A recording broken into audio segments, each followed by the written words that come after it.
Hello, everybody. It's Michael Hollands once again for Sound of the Movies. Today I have the pleasure to be joined by the great team of Volker Bertelmann and Dustin O'Halloran. On this episode, we will focus on their successful collaboration on films such as the Oscar-nominated Lion as well as The Old Guard, a new Netflix production. Welcome, gentlemen. It's great to have you on my show. Thank you very much for taking the time out of your schedule to talk to me today. And as I understand, you two go way back. You met many years ago, and before you started writing music for motion pictures, you also worked as solo artists, so to speak. How did you experience the transition from solo artist to film composer? Volker, maybe you would like to go first. Well, I think in a way it was always a part of, a part of what I could figure out or what I could imagine as something to do with music.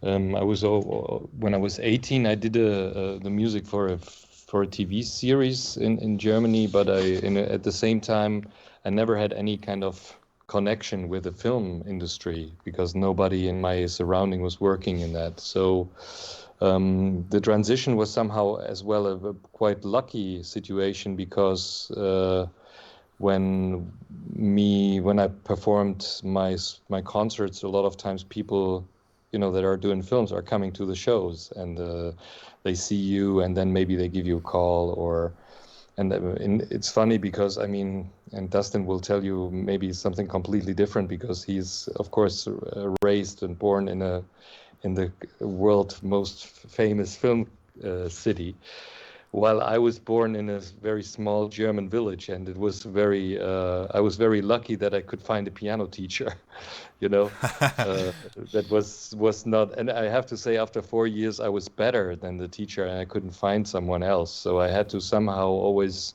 figure it out in that place. And it was for a young child, it was great, but for an older, once you get into the age of 14, it's very boring. And then I had to wait another 6-7 years to escape.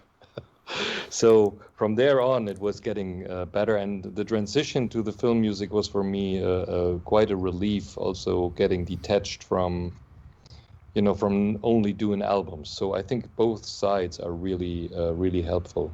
Thank you very much, Volker. Dustin, how about you? How did you experience that many years ago?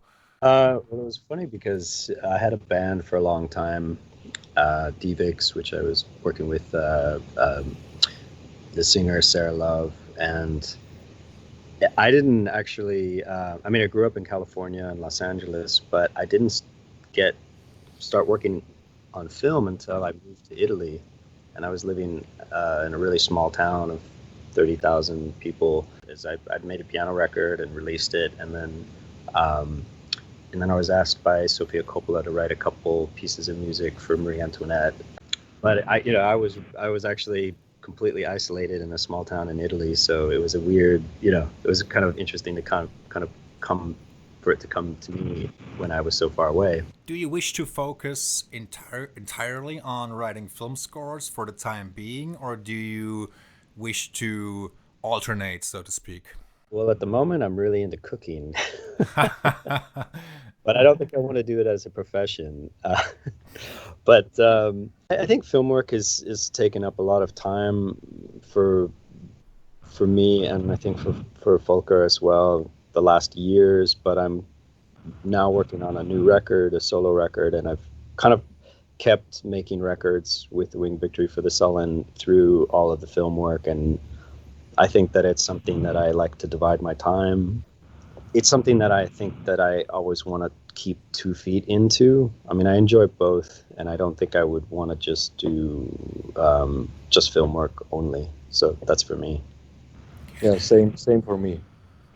I think it's actually something that makes totally sense to do together, because in a way both are, both have advantages and disadvantages, and I think and both have actually also the tendency of eating all your energy.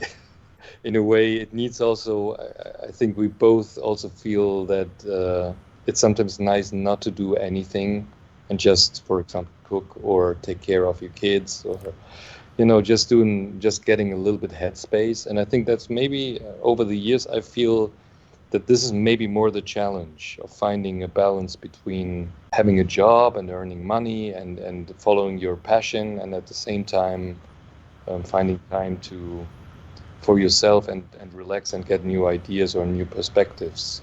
Yes, absolutely. And of course, it's also important to evolve as an artist and as a musician. And needless to say, writing film music can be very time consuming, stressful. There are many people say there's a constant struggle between the different people involved, filmmakers, the composers, the studio, etc. And you have been working on a couple of movies, Lion, of course, for which you also received the Academy Award nomination, The Art of Racing, and The Old Guard, the Netflix production, which I mentioned. And you also have a new film coming up, which I think is called Ammonite. And when you are working on a movie as a team, do you also get inspired by acting and by the cinematography, Volker? Oh yeah, of course. I mean, when you see the picture, of course you get inspired, by what you see, and also by the discussion about the film. I would say every director and every circumstance for a film is different, and sometimes it's really nice. And so far, we had always quite luck in terms of finding people that really have chosen us for working with us, and it was always a very relaxed kind of working relationship in the team. And at the same time, I think it's the most inspiring, or not the most, but one of the big inspiring element in this is actually to work with Dustin, or the inspiration that you get from somebody else who's doing, in a way, who could do everything as well by himself, and at the same time it brings another color in it, and it also makes you relax for writing certain scenes, because you don't have to, you can actually see also another approach, and I think in our working ethic we just feel like it's not the cue I'm working on, it's more about the best cue that is written, and then it doesn't really matter who has written it. When you start to collaborate on a film, be it Lion or The Old Guard, do you work from different studios, or do you at some point join forces and you feel like you need to be in the same space to really communicate properly and to come up with ideas which you then flesh out later on? So with Lion, we actually spent a lot of time together working on that. What we learned from that is that it's always great to be in the same room, and Volker and I have been friends for a long time, and we did a lot of touring together. We were label mates, and above all, we've just been friends for a really long time. So it's always nice to hang out and spend time together. But I think we've also learned that it's not necessary for us to be in the same place all the time. If we share ideas, and the way technology now is so easy to share. So we both have our own studios, and sometimes we can work a bit faster if there's, not that much time. Obviously, in this day and age, everybody's remote, so that's just the way it is. Yeah, yes. I mean, nowadays the opportunities are basically limitless. If we hadn't had such a long friendship and we've spent so much time together, it's actually pretty natural to be in our own studios. But we if in a normal world where we could travel around, we always end up spending some time together. I was going to ask you about Lion anyway. I just rewatched the movie a couple of days ago, and I still believe it's a very powerful movie and a meaningful movie. You received the Academy Award nomination for your score, luckily. And how do you approach a project like this? Because, I mean, there are, I bet, certain pitfalls. How do you manage to be effective without being over the top, if you will? Well, I mean, you never know. I mean, maybe sometimes we're too corny for somebody. But I mean, you never know. You never know what. I think we're not thinking so much about it. I think we rather meet each other and watch the film together, and we start working. I mean, intuitively, and then maybe we talk to each other and say, well, maybe this needs this. I think in general, both of us, we have also in our own music, there's a lot of approaches in there. In a way, try to find an individual sound or a closeness, a kind of honest kind of approach to your instrument and to your music. And I think that already creates a lot of interesting detail that is, I would say, if you look at the corny scores, maybe is not there. So in a way, I think once you feel attached to something, me personally, I always think that it's the very personal pieces or the very powerful pieces that I'm attracted to. So I think in general, we just start from scratch and everywhere throwing ideas in a basket. And with Lion, it was, we were just crying right from the beginning when we were watching the film. I remember the first time we were at the end of the screening, we were just both looking at each other and was just thinking, man, this is like, I didn't know if this film needs music. It was already so powerful in terms of the pictures and the story. So I think we were aware that we need to be very careful finding the right spots and the right approach for that film. When you watch a movie of this kind as an audience, so to speak, of course, sometimes a thematic approach might not be required, or we need to do this, or we need to go into this direction. So the power of the images can be indeed overwhelming, but I think the music speaks for itself in this movie, and the nomination was well deserved. And I think it's a pretty strong effort on your part. Garth really wanted the music to speak on its own and be another layer in the film, and so he gave a lot of space to it. You also have to achieve musical authenticity, if you will, and then you need to make up your mind, do I want a fully orchestral approach? Do you think there is any way to verbalize the sound of an independent movie or a movie of this kind? It's very hard to ask a musician to describe his music in words himself, because I think it's sometimes, of course you're trying to find an individual sound in a way for each piece of work that you're working on. And sometimes you're reaching it, and sometimes you totally miss it. So it can be, in the sense of Lion, I would say it's the basic instrument was, of course, piano. Yes. And Garth was asking us in the beginning if we could split the score into two halves. So he felt like the prepared piano that I'm mostly working with was standing for him a little bit more for the Indian world, and maybe the experience of the child in a pretty dense surrounding. And I think he was more thinking about Dustin's compositions more for the second half.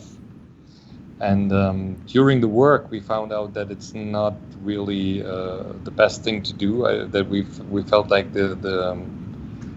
each approach was somehow mixing with each other. So we felt like slowly it was getting more work in itself. And so I think it's in a way a piano score, mainly based on piano and very diverse pianos, like felt piano, grand pianos. We had prepared pianos in there, and then there's the strings are always a little bit, I would say, in the second seat. They are accompanying the piano pieces mostly. So that's how I would verbalize the score. Besides using the prepared piano, are there any other custom-built instruments which you prefer to use, or do you feature any electronic sounds in your recent work, sounds which took you really long to create? Well, we did two projects that we used a lot of electronics and processing. We did The Old Guard, and then we did a remake of A Christmas Carol. And both of those, I think we approached both of those differently than we have in the past. There wasn't much piano, and we actually went into a lot of electronic processing. For Christmas Carol, we did a lot of recording of bass, contrabass, and different instruments, and then we treated those sounds. And with Old Guard, we did a lot of analog processing with modular synth, analog synths, and so it was a bit of a different way because there's some orchestra in there, but a lot of it is based on sound research and modular synth and electronics, but mostly analog. When writing a film score for a modern action film or action thriller such as The Old Guard, do you try to be as contemporary as possible, or more importantly, have you been asked to do so? Have there been many discussions with the filmmakers as to which direction you should go into? Well, I mean, there's always the discussion about direction, but it's you know, modernity is always a kind of also as well a kind of quite stretchable word, because I mean, of course, we were thinking about modular synth and rhythm, and when we think about that, we're maybe not thinking about the 60s, but at the same time, it really, I don't feel that, you know, I wouldn't bring the word modern to the foreground. The sounds are sometimes modern, or they feel also very analog, which is already also not anymore so modern. You know, is a little bit more, it sounds, even we're using a lot of processing that is also maybe reducing the sound in its quality, like a felt piano, for example, that has taken away the, you know, all the high end of a piano. So in a way, I really like that the music represents both, and I think that's maybe why we are asked as well, because it has the wide range of, you know, like quite a classical score, and it has at the same time as well very modern elements that are, you know, mixing in. So I think it is mostly always both things together.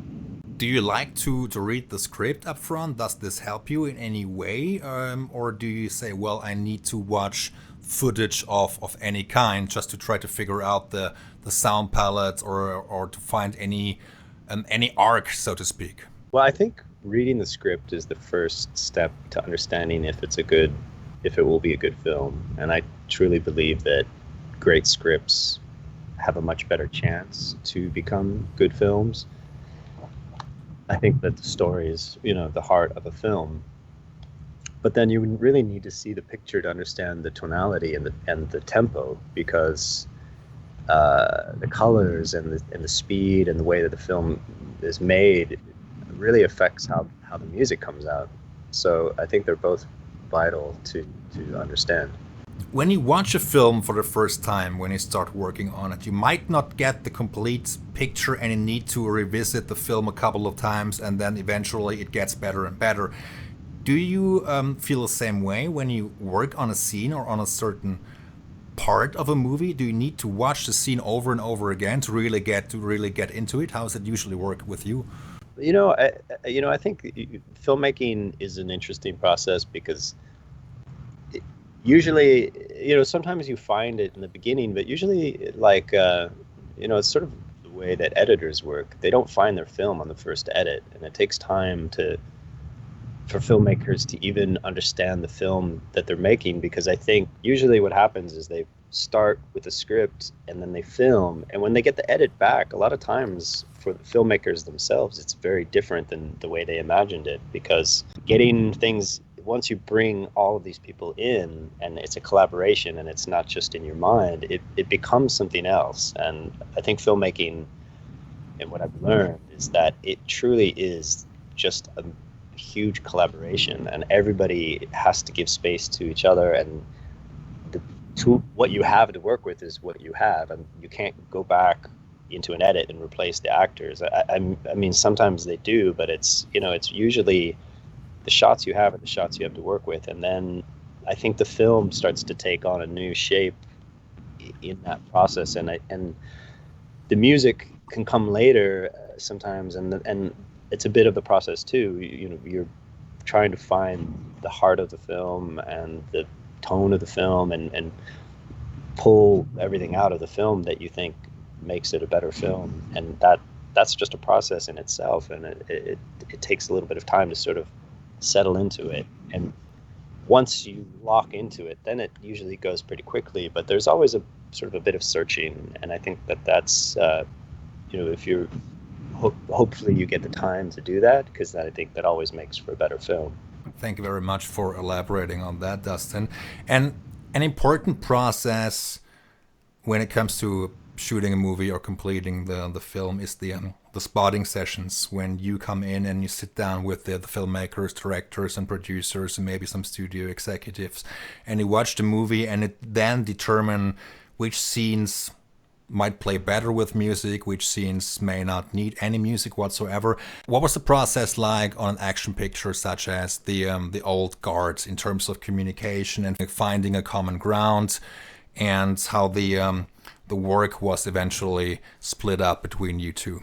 Well, I mean, with the Old Guard, the spotting session, we were all together in a room, and we had a couple of meetings with the director and the editor, and Terry and Gina, the editor and the director, they were very tight team in a way, and so that was very nice to sit all together and discuss how the scenes could be, where we need music, which kind of music, and of course they had some temp music in there, and then you go home, and then we made a plan for the two of us how we are going to divide the score into sections or into parts, and where we both feel comfortable with what scenes, that's mainly the process, and then we start writing, and that can shift. I mean, as Dustin said beforehand, it's a collaboration, and the collaboration means you have to be flexible, and things can shift because you recognize that things are not working in your area, but in the other area they're working much better, or the other way around. So it's always nice to be just flexible and not so much attached to an idea, and at the same time feeling very strongly about your motive of writing, so that you're not working in the sense of it doesn't matter. So it's very important to keep the tension and the importance, and at the same time let it go when it's important as well. How do you score action sequences? Do you like to score directly to picture, or do you prefer coming up with a couple of ideas, maybe a 2-minute or 3-minute suite, which you then dissect and cut it or put it up against the picture then? How do you like to work in that area, Dustin? Well, I think with Old Guard, if for me, it was the first time I've done an action film, or a film that had this much action. And so we decided to do a lot of pre-recording, and we did a lot of percussion sessions, and we did a lot of things that had a sense of energy that we thought might work, and we did those without picture. We did a lot of modular recording and just kind of conceptualized the idea of what we wanted the action to feel like. And Gina had a very strong opinion about the action in her film. She never wanted to glorify the action, and the characters are these characters who have lived hundreds of years, and so she wanted the action to feel like it was something that they had to do, but it wasn't. She always made a point that she didn't want it to be glorified, and so with that in mind, we kind of approached the sonic palette, but then you really need to work with the picture because it's such a specific, there's so many moments that you have to work with. So that actually, that was kind of the biggest work of the film, was creating this really timed, it's like a dance that you are choreographing and trying to make it work with the music. So that was very new. I think there's probably a lot of different ways to approach it, but it was the first time for me, so probably took a little bit longer. Do you at times as a team like to actually write multiple versions of a cue or a theme?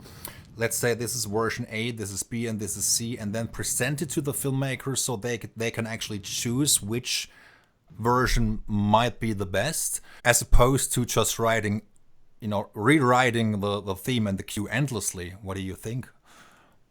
Well, I think it really depends on the scene, and I think it is a double-sided sword, because when you have too many, when you always present options, it can also confuse somebody. I think it needs to have you need to have the right person that you present options to. Also, I think it's important that the other person can, or the director, or can actually also sometimes, that he knows that sometimes the recording process is coming as well afterwards. Yes. So that the music might change again.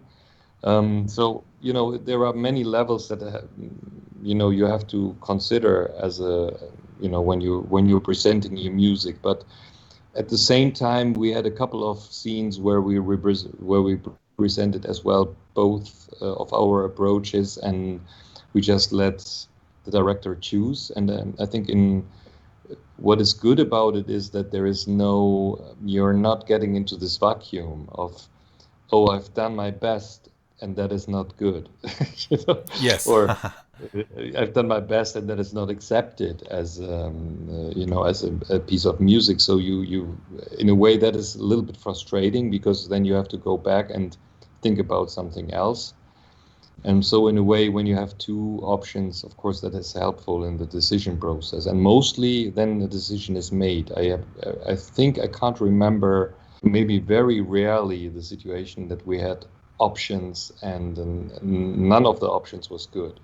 Are you two, by any chance, at liberty to discuss one or two details about your latest film, Ammonite? That's a very special film. It's Francis Lee, I think, is a very unique director. He's sort of in his own time in a way. I think that the way he uses music in a film is very minimal, which is a really special thing in this day and age, because I think a lot of people fill their films with a lot of music, and he uses music very sparingly. And it was the first time that he had ever worked with composers, and so it was a really lovely experience, because his approach is very I don't know, it's very pure in how he approaches things, and he's never looking.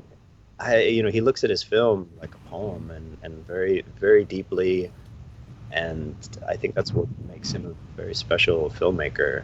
He's sort of a filmmaker that I think he's created his own space. He's very out of time, but in the best way. He's a lot of times we were speaking to him, and he was in a cabin, and I think he was in Wales. I mean, he was never, fully connected, and I don't know. It's really beautiful, like how I felt like it was probably more of a process of like working on a film, like an older film, like from the 60s or something. He was just very pure about his approach to it, and I thought that was really nice. It was a nice change. It's great when a composing team or any musician gets to experience a bigger variety when it comes to their projects, whether or not you select them or whether or not you get offered a certain project. So basically going from, let's say, a drama to an action movie to a comedy or to a thriller, I think that can be very, very fulfilling, and I hope you two will get to join up on many, many more occasions in the future. Volker, I was going to ask you about your score for Summerland, if I may ask that question. The film hasn't had a worldwide release so far. I think it had a limited release in the UK and also in the US to some extent. The score is now also available digitally. Could you please tell our audience just a little bit about that project? But because I think it's a very lovely score, and I think we should mention it. Well, I mean, it's a film, also very beautiful first film from a filmmaker from London called Jessica Swale, and it is what I really loved about the approach for the music was that I felt like I want to do a kind of traditional score, that is somehow played in that time, or that is fitting to that time in England, and not using any kind of electronic instruments, and writing actually the score for woodwinds and strings, and just having a kind of quite traditional classical palette. And that was for me a very, beautiful challenge. I had the chance of recording that with an orchestra, which is also not always possible with first films of filmmakers. So that was a great opportunity, and I'm happy because of. Due to Corona, I think the film got a second wind, because beforehand I think it would have maybe stopped at a certain point, and now it gets into the cinema and it gets quite some attention, which I really like. The score is lovely, especially I like the end credit piece, which I think is the best piece on the album. Very lovely, and congratulations on that. It has been a pleasure talking to you. I really enjoyed the conversation, and I hope you did too. Yes, it was a great conversation. Thank you so much. I am looking forward to chatting again soon. Thank you very much, and I hope you have a nice day. Thank you. Take care. Take care. Bye.